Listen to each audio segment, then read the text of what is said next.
I'm Patricia Doyle, and this is Michelle Lockery. We're here together at the Rotary Centre for the Arts in Kelowna in the Galleria, and we wanted to show you some of what we're doing.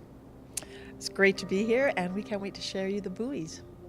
And so these buoys were rescued from the oceans. They're floating adrift for thousands of miles, and a lot of them are made of styrofoam or plastic, which don't break down.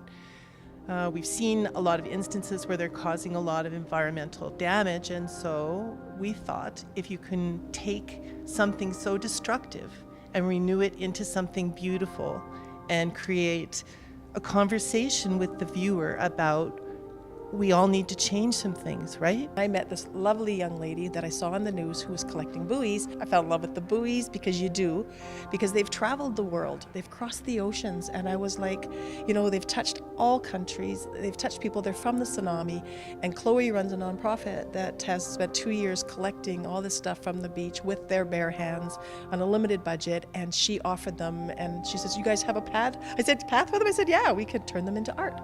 And so that was really, really exciting to me. I was surprised because I felt very ignorant that I did not know of the issues of the ocean, and I'm very grateful to Chloe for telling me and showing me.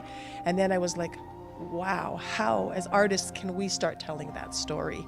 And then you become guardians of the buoys because you fall in love with them and people want them, and you're like, we're not going to throw that away, are you? And so each one has its own personality. They are from the tsunami, so there was lives lost, and it's kind of like self-discovery. We took them to students and all sorts of people, and everybody told their stories.